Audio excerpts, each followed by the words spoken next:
people that might be watching this later. If you've not met me before, my name's Matthew Han. I'm the head of policy and communications at Homestart UK. Let's give it a go. Okay, so I hope that you might have seen the agenda. What I'm going to do is run through um, what we've been doing over the past year, what we're hoping to do this year, and then it'd be really helpful to kind of maybe have a chat about kind of issues and priorities that you're seeing in your areas, or that especially that your families are seeing. And then ideally, if we've got time, I'd like to have a little bit of a start a conversation that will probably kind of go beyond this meeting into how we kind of get the voice of families into this work. And then if there should be time for anything else anyone else wants to raise. We might not use the whole hour, so we are kind of a small group. So, but hopefully, if we can get a conversation going, we might use that time.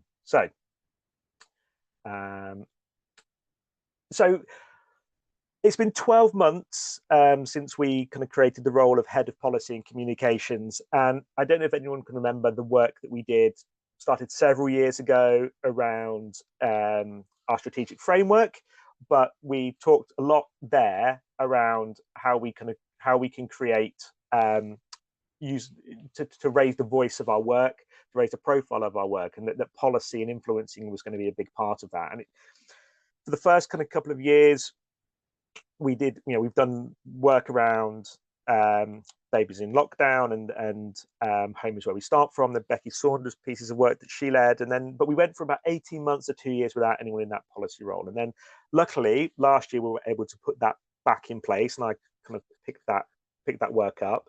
Anyone obviously who's been worked with me in the past on the kind of website and social media and things like that, that's now been picked up by Mel Barry and her team, and she's leading on what we're now calling marketing and supporter engagement, and I'm focusing on policy and influencing. And then also in my team is kind of press and PR, and some of you may have been at Ange Bolton's press and PR webinar the other week. But we've set ourselves in our kind of business plan the mission to, across our kind of directorate, so that's headed up by Vivian, and has the marketing team and the fundraising team, how we can build a movement of people, systems and organizations to make sure that we're increasing the number of people actively involved with Homestart and our cause and our work, to increase profile, income, volunteer capacity across the whole network. And the kind of policy objective is to raise awareness of the issues and solutions for both our network of Homestarts and the families we support, and for advocate for change. And in the past year, we've been doing that through the Homestart UK policy group. We've been engaging with the Child Poverty Task Force with consultations. We went to the Labour Party conference, and we've been actively involved in kind of different coalitions of groups. And so I'm just going to run through some of that now, just to so you can catch up on the kind of thing that we've been doing. And so, but first, it's kind of worth just kind of setting the scene. If you've, from a UK kind of perspective, obviously, when we set this up in April last year, we thought we'd have a kind of big lead in to the general election, which was kind of, if you can remember, was going to be October, November time last year. Everything kind of got shunted forward into July, so we kind of had to kind of react quite quickly. But since then, it's given the government has set out its 5 missions for government, and there are 2 that are really kind of tied in with Homestart's work. So there's the opportunity mission, and there's the health mission. They were the 2 that really kind of stood out. As it kind of developed, and as we've been kind of learning more, especially about the health mission, that's seemed to be kind of less clear how Homestart's work kind of feeds into what the government are actually kind of looking for. That's really focused on lowering waiting lists and reforming the NHS. That's how they're kind of interpreting it. The opportunity mission, on the other hand, is becoming much clearer, and they've set goals that are really relevant to our work, and will kind of resonate when we talk about what we're doing. Our work is, I think, starting to resonate with people in government. And they're looking at early years as the kind of one of the key goals to that opportunity mission.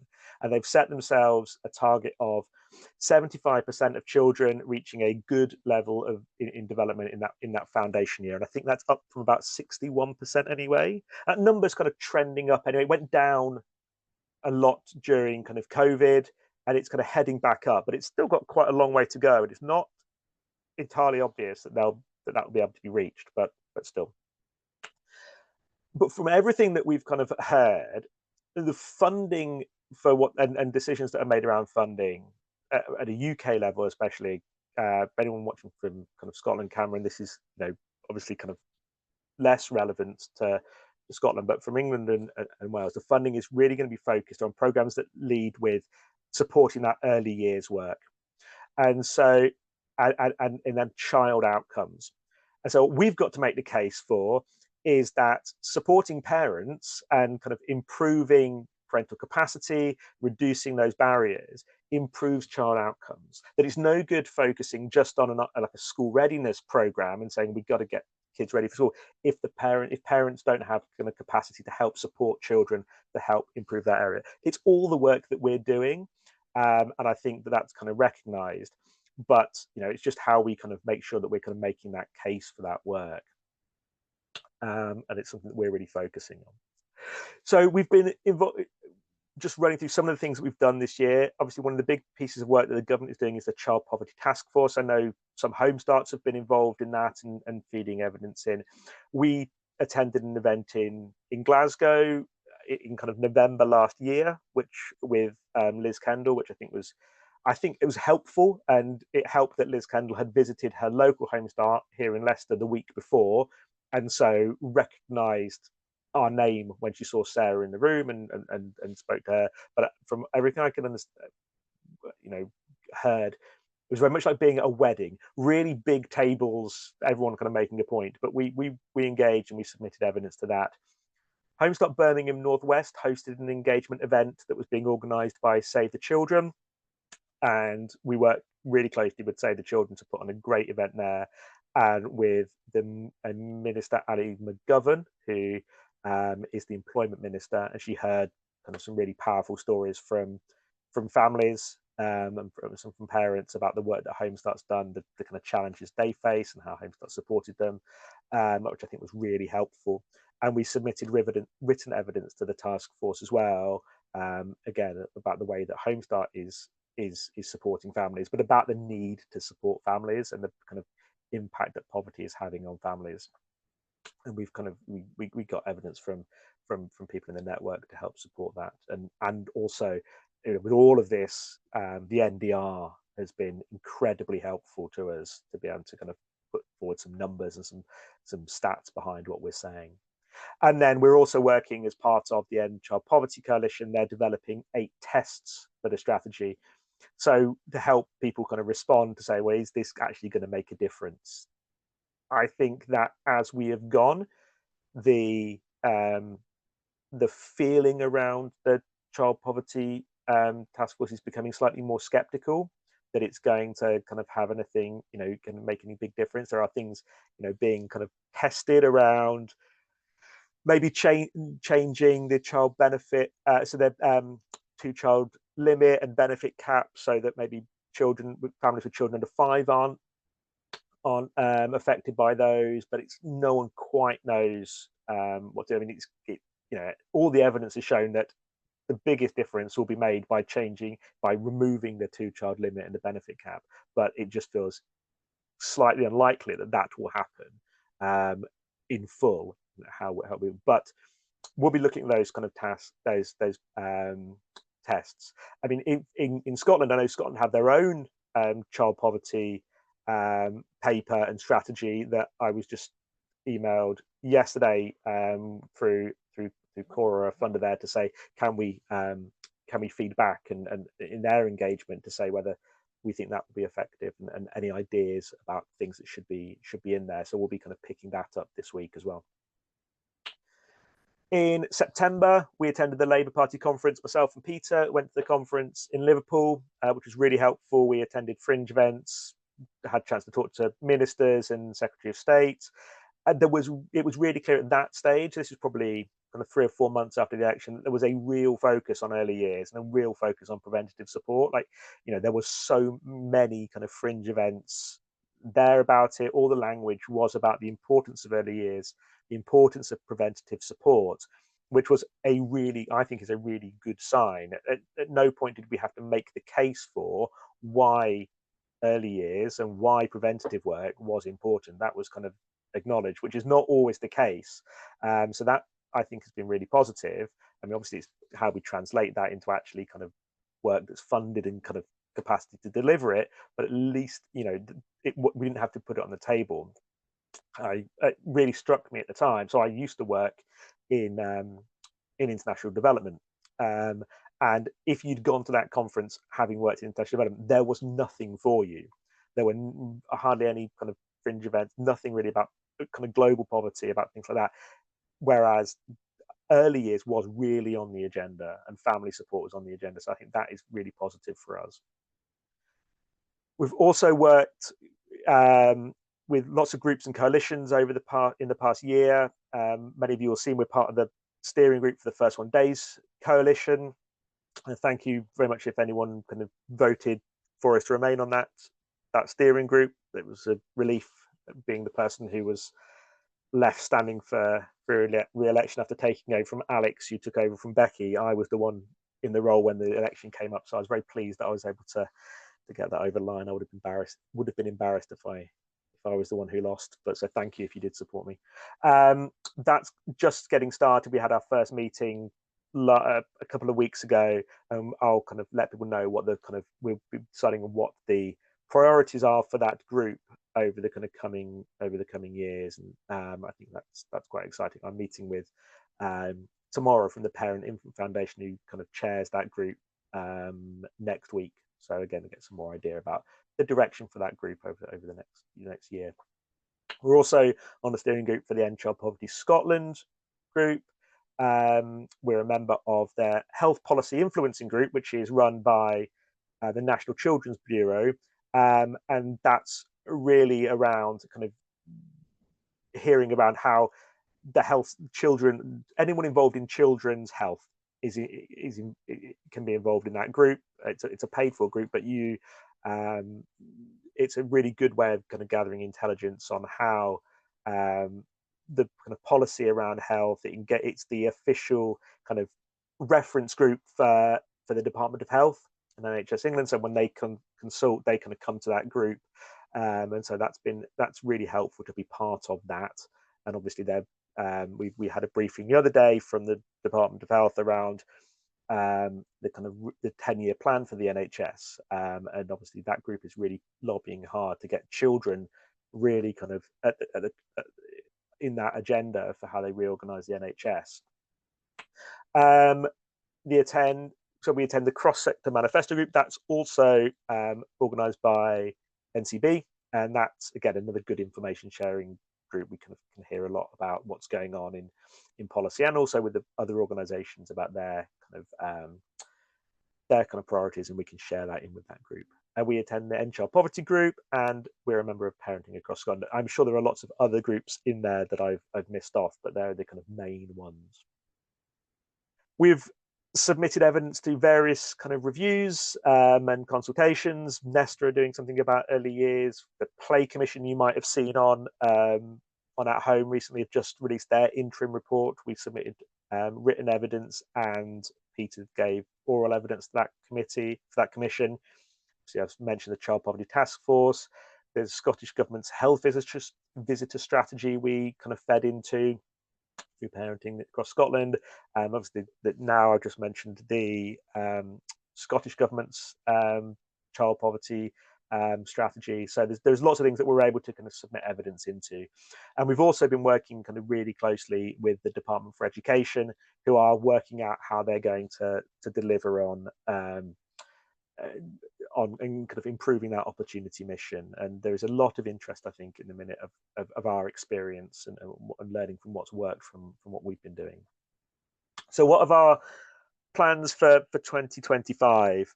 So this kind of policy forum is in the diary, so hopefully people will want to join this kind of once a quarter and then hear what we've been doing, but also then feed into our to our work. And that, I mean, I think will be a really helpful thing. From a Home Start UK perspective, we have a group that meets every month around policy and influencing, and currently in that group I chair that group.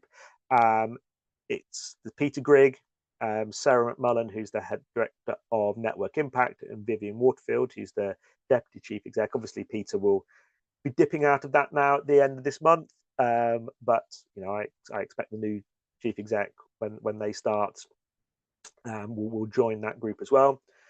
Also, Vicky Wan, who is just changing roles, and I can't remember what her title is. She's but practice lead. Practice lead. Thank you very much, Yvonne. And Alex Courgette, who also is working on in that practice development work. And then I think that Perry Marshall will be in that group as well, taking over from Hannah, who has just left. So we have a group there that's really kind of involved in that policy influencing and practice work that meets every month, and obviously talks regularly as well. We're going to carry on engaging with those coalitions and working groups. We've just been kind of invited to join a kind of working group on education that's been set up by the Joseph Rowntree Foundation to support their Essentials Guarantee work. And so I'm joining that for the first session of that next week. And I think that's going to be really helpful. And I think it's a real clear sign they are clearly wanting to focus on kind of poverty reduction, and that's their essential guarantees work, but they're framing something around education, because I think there is a sense that we need to kind of everyone is looking at education and child outcomes. We have to frame this work in a child outcomes kind of point of view. So it's interesting that Home Start have been asked to be part of that, and because we're going to be making the case, as I've kind of talked about earlier, that you need to kind of support reducing poverty and reducing pressures on parents is going to be a key factor in helping to improve kind of home environment, kind of parental capacity, and improving child outcomes, all the stuff that we know. We're going to continue providing evidence and discuss Home Start with the DfE, especially kind of in the run up to the spending review, which I think has been confirmed for the 11th of June. And so keep making the case for investing in early year support. It looks like there is a commitment. I think there is a kind of really clear commitment to the family hubs work, and I think that will continue. That hopefully we would like to see, everyone, I think it'd be helpful if that was expanded across all the country. But the shape of that, I think, is being kind of worked out. Now, I think there is a kind of clear commitment to peer support to home visiting. I think people kind of like that work. I think that the review that the Institute for Fiscal Studies did around Sure Start and the impact that the well-funded early Sure Starts had that involved outreach work was really effective, I think is probably going to be quite influential. And so we're just kind of talking about, providing them with evidence about what we do, about the impact it has, and how effective it is. But we also know, I think the thing it's really important to kind of say is, I don't think this is going to come with a big kind of pot of money for Home Start. I don't think it's going to be that simple. But I think, I would hope that when they write in plans for what they think that family hubs should kind of contain, a home visiting element will be part of it. That feels like the direction of travel, but you can never tell. And I don't think, especially with the kind of money, and we know that there have been big problems and big challenges that Home Starts have faced where they are involved with family hubs. Shelley, I know that you're involved with family hubs in Manchester.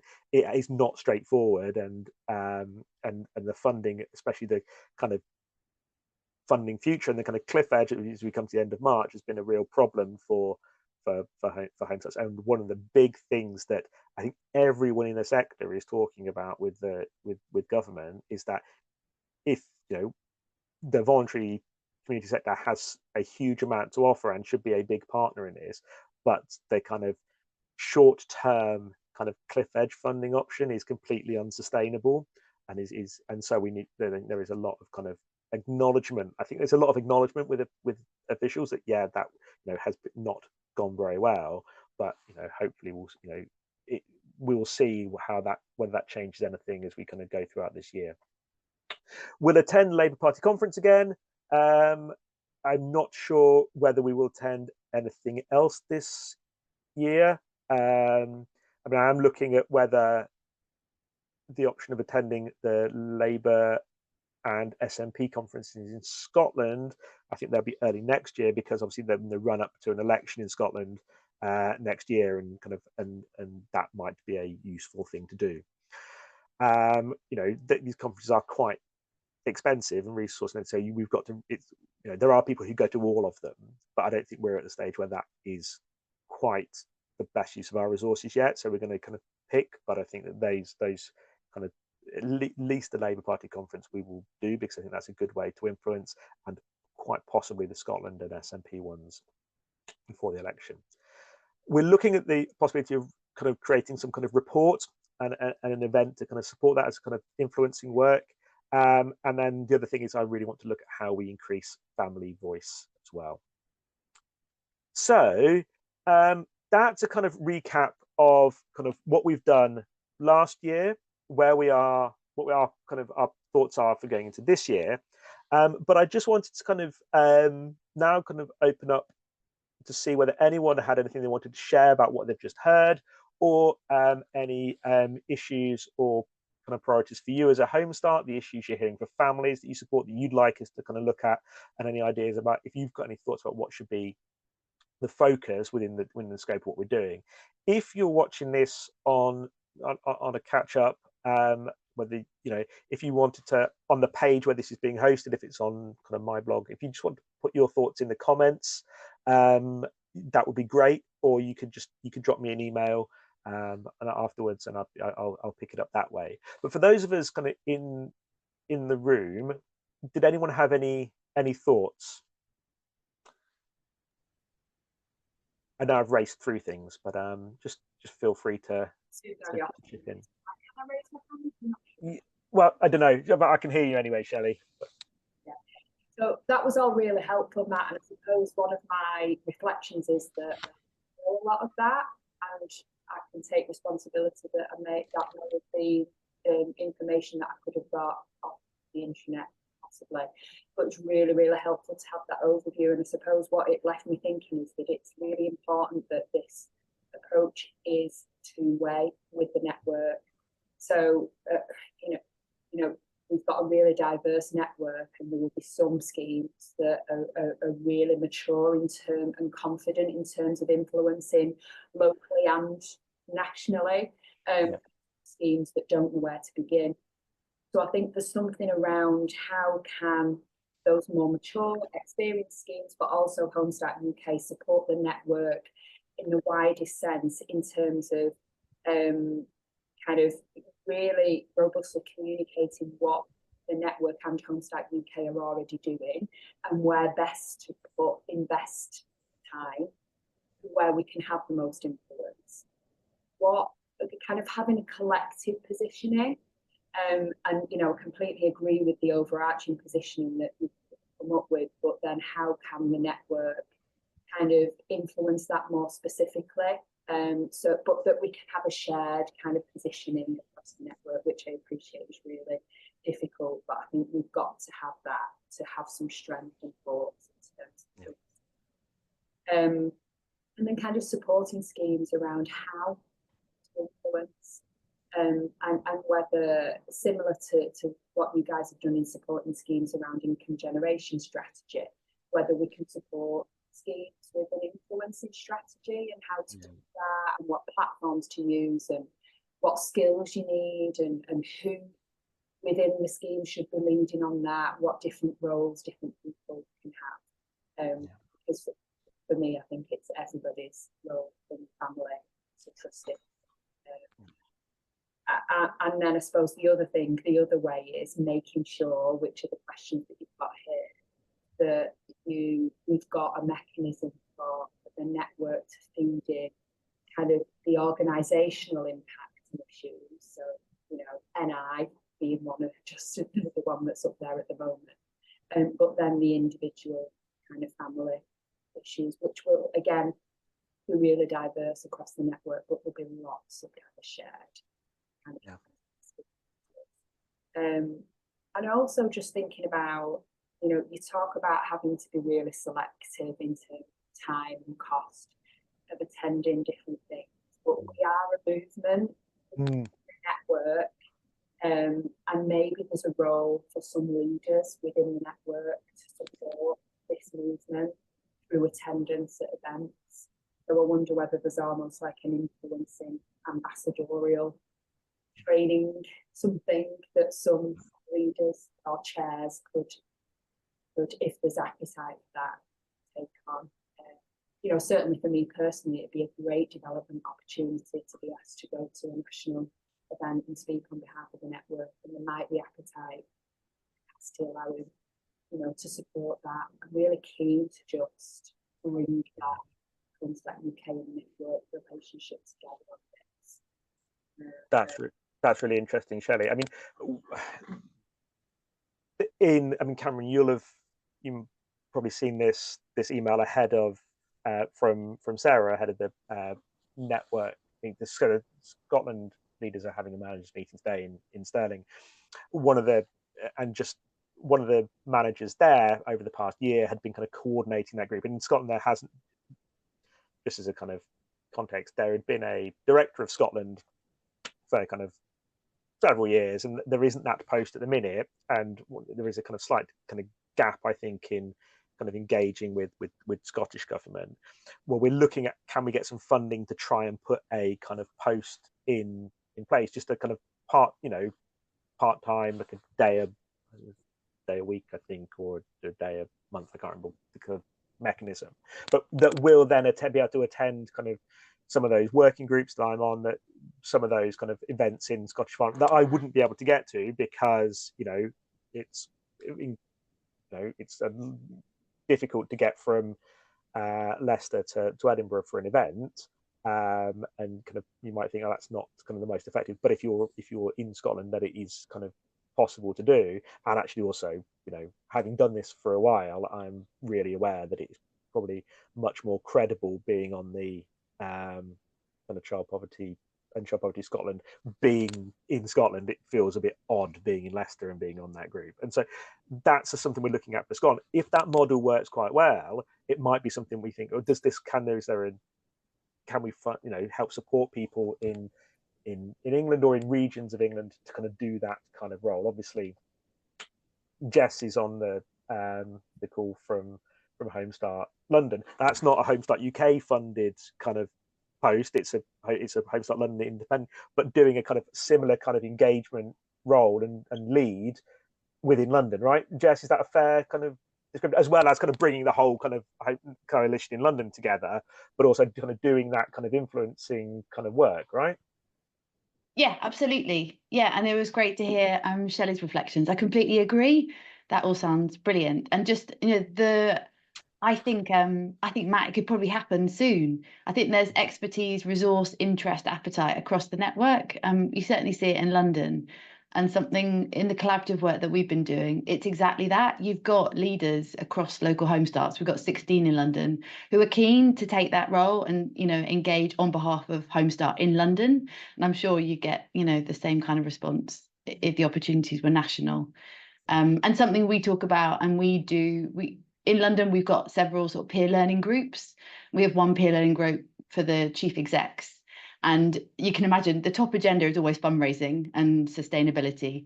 But the other is around influencing. And a lot of what we do there is share what's working in terms of trying to engage with funders, commissioners, decision makers, the work we're doing with the GLA, with others.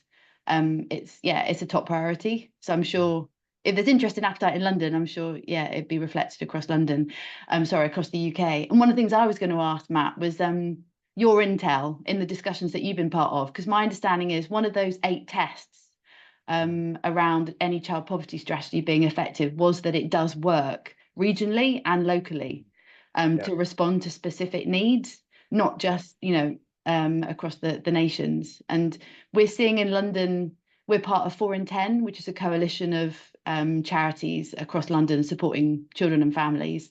And through them, we try and engage and are trying to champion the possibility of a London child poverty strategy. And there seem to be sort of interest, and then it wanes, and then there's interest. But at the moment, it looks like it might be possible. There's been some good discussion, which, Matt, I'm sure you're in the loop of via Catherine.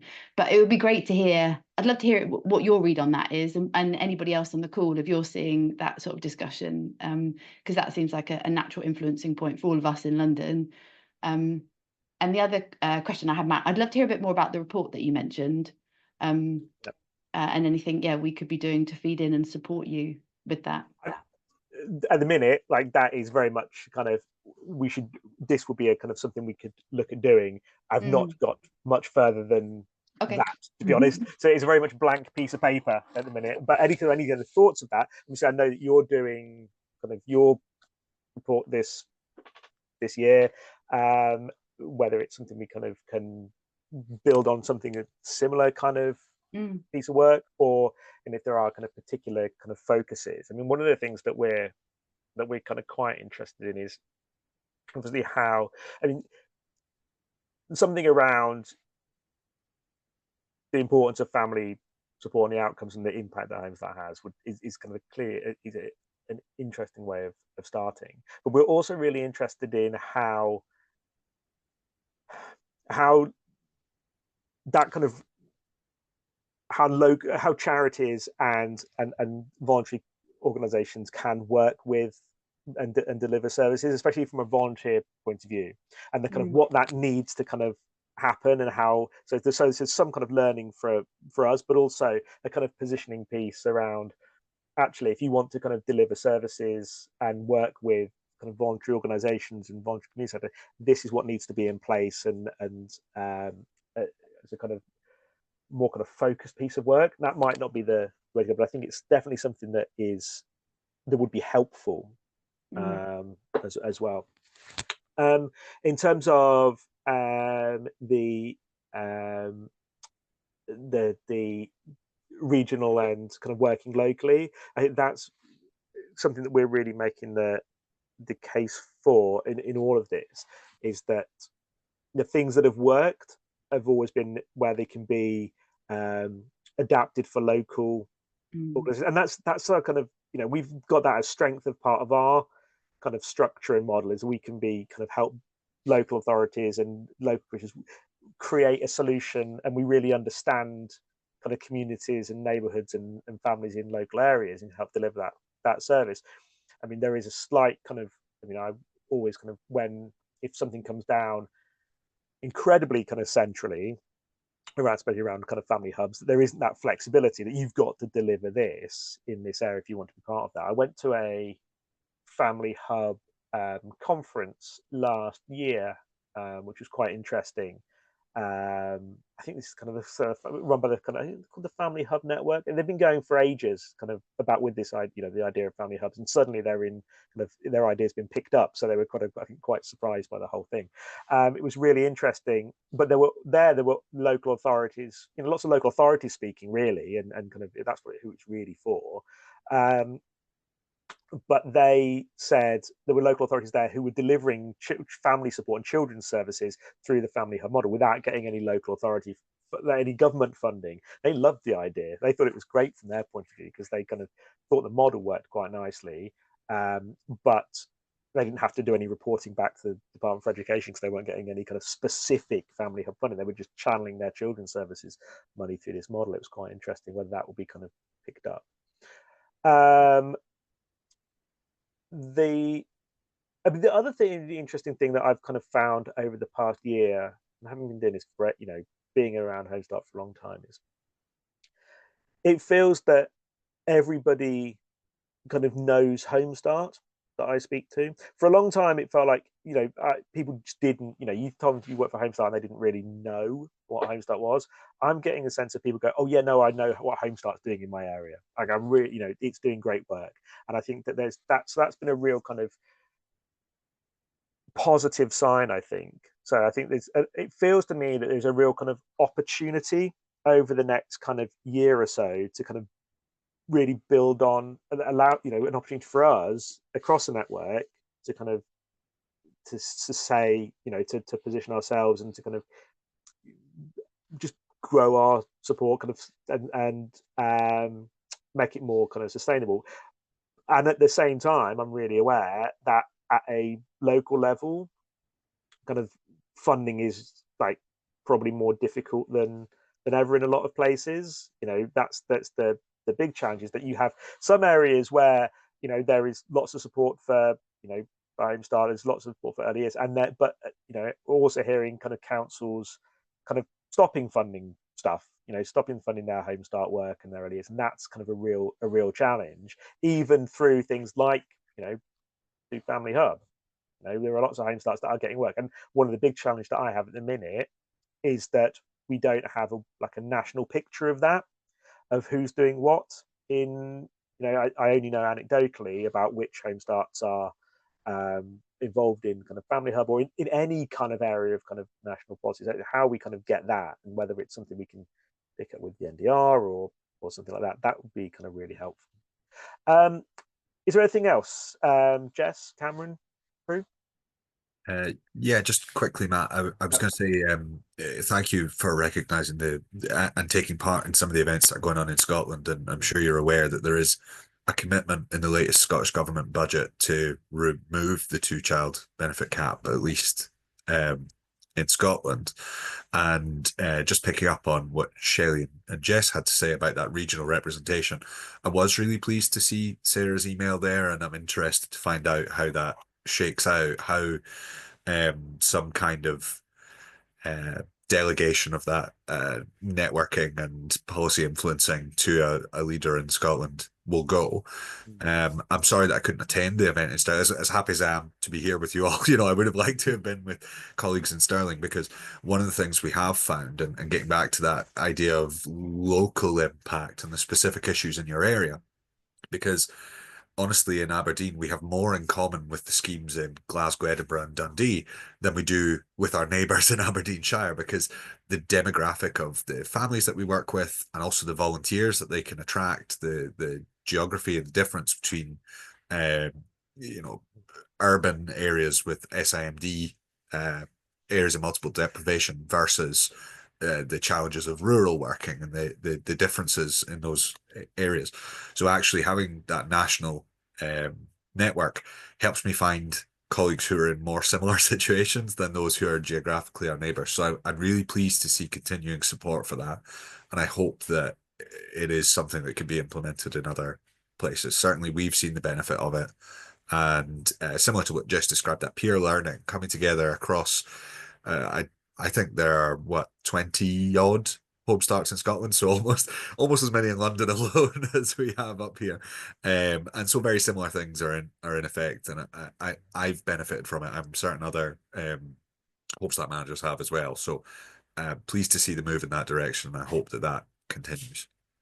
Yeah, absolutely, and I think that you know, I definitely see that, you know, when that role is in place, that they, you know, I've mentioned earlier that we have a group of Homestart UK kind of chief exec, Vivian, Sarah, me, Vicky, that role will join that group as well, right? And I can see that you know, if we can get more people in the kind of representatives kind of feeding into that group regularly, that will be really helpful. I think it's going to create a kind of much more kind of, that will help the information flow between network and Homestart UK better in this area, but also you know, I think it will be really, it gives us a kind of much better kind of devolved view. I mean, it'd be interesting. I mean, Shelley's just dropped off, but you know, that kind of idea of areas of the country that have things in common. You know, I'm sure that, you know, Shelley's from Homestart Manchester. I'm sure that, you know, Greater Manchester is doing lots of kind of work similar to the stuff that you're doing, Jess, and there must be kind of lots of similarities between between London, Greater Manchester, and also thinking kind of Birmingham as well, and where you've got those kind of strong mayoral authorities as well, and strong devolution now. They're all Labour mayors now. You know, including in Birmingham, they're all aware of Home Start, I'm sure, all 3 of those offices, and so it'd be helpful. How can we tie those things together as well and share learnings across cities? I mean, they've always got their own challenges, and Birmingham especially. But how do we kind of make sure that each of those groups is kind of learning from each other? And if that, that might be happening already, but if it's not, can we kind of do anything to kind of tie those things together and share information? But also, I mean, I'm also aware that you're from Home Start Oxford, right? Yep. Yeah, and so you're doing kind of I guess a smaller population size than London and Manchester, but I think, as I understand it, the 3 Home Starts in Oxfordshire are kind of working very closely together. And I'm seeing Louise Sanson from Home Start Banbury on Thursday. She's coming to speak to us, and she's saying they're been doing lots more work with kind of local authorities and commissioning over this past year, as I understand it. I think one of the issues for Oxford is that, yes, we have 3 local Home Starts, but Oxford never bid for the family hub money. Yeah. And therefore, in terms of the practice that's going out there, what they've chosen to do instead is go for being a Marmot centre, which is around health. But just to put some points through from the discussions that have been going on, rather than just focusing on Oxford. Yeah. One of the issues for me is, having been involved with Home Start for a long, long time, that what we're talking about here is reminiscent for me of the old regional structure that we had within Home Start, but also where you had national directors who actually facilitated not just all the workshops and the pressure groups that we've been talking about, but also provided that networking and bringing people together to actually meet and share experiences. All right, we can do it on Zoom now, which is as useful, but that regional representation and knowledge is, so for example, in Oxford under health, we're part of working with Bucks and Berkshire and under the Integrated Care Board for Health. And the thing that really worries me there is just surprisingly how ignorant some of them are about the impact of the voluntary sector and actually what the voluntary sector does, not just in terms of Home Start. So one of the things I was, in terms of, I don't know if you know Jenny McLeish's research, which was Public Health England, and actually really highlights the value and the difference that the voluntary sector makes in terms of family support, as opposed to statutory support. It's freely available. I've shared it with Home Start UK, but it's really powerful because it's the voice of the family. It's all done from individual interviews. It's not data statistics. We've drawn this conclusion. So in terms of that and the voice of the family, I know that Home Start UK has offered the opportunity for some Home Starts to take part in the storytelling training. We were involved in that in Oxford. And that's really powerful at getting the voice of the family out there in terms of making the difference. I will just share, I have a lovely memory of attending a briefing with government in Somerset House with Home Start UK when I sat on the Home Start UK management committee, and having a mum tap one of the ministers on the shoulder and say to him, "Are you involved with funding Home Start?" And he turned around slightly surprised and said, yes. Well, just make sure you do it properly because it's immeasurably important to us. And it was just, he didn't have an answer. It was just brilliant hearing someone actually saying, this matters to me and this is why I'm able to be where I am today. So that's one thing around Jenny's research and the regional representation. I totally agree with the importance of peer learning, both as a trustee across the network, but also not just trustees separately to board, to staff or whatever, but it's that whole mix that I think is crucial. My biggest gripe is, having been involved in education for a long time, is that when government talks about early years is seen as 3 up. Yep. It's not seen, and the Royal Foundation talks about the earliest years, the first 1,001 days, and actually that preventative perinatal mental health work is really the building block for everything that we do. What they just don't seem to understand at any level is that that is the most cost-effective way of supporting families, and that if they could do that, they'd be able to have a much greater reach.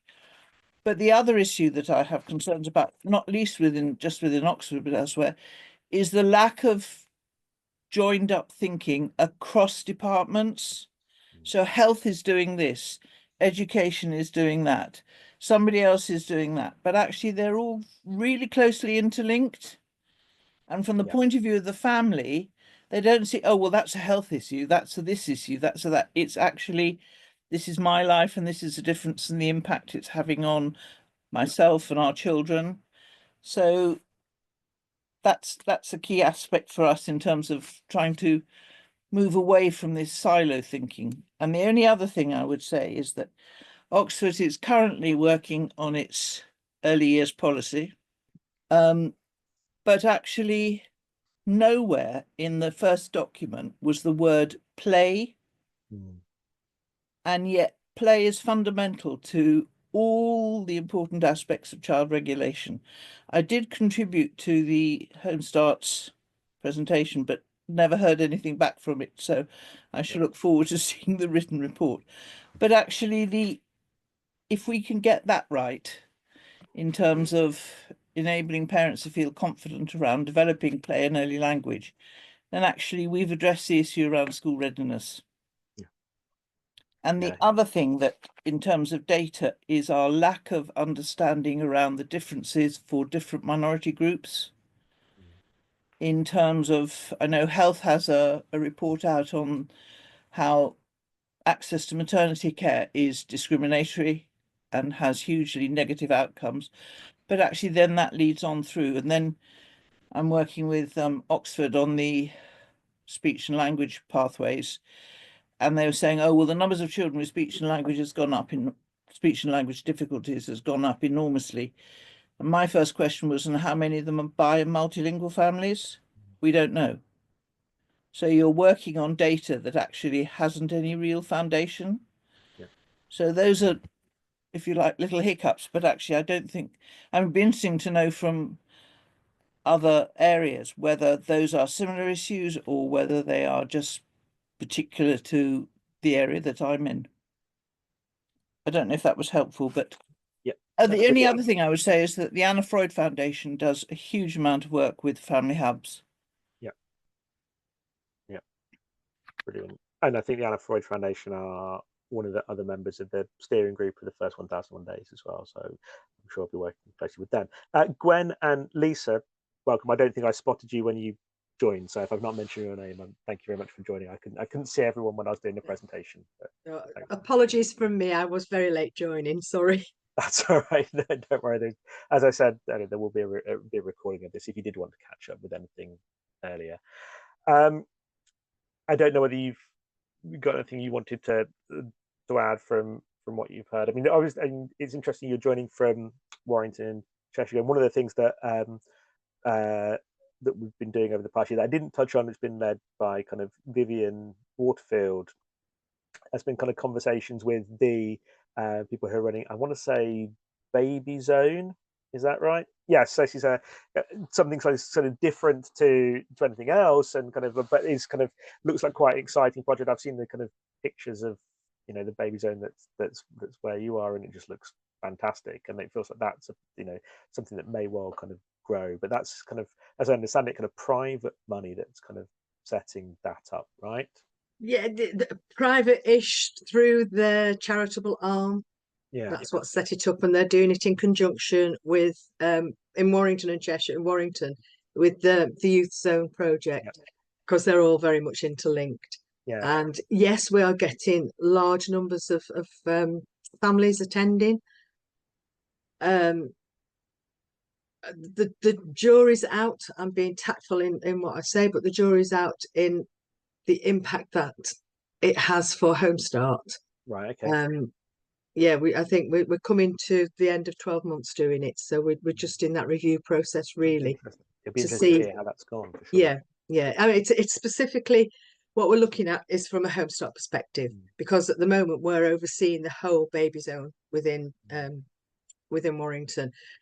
So whether that's the best way for Home Start to be involved, I don't know. So we're just looking at it. So it'd be interesting to see how that goes. Yeah, definitely.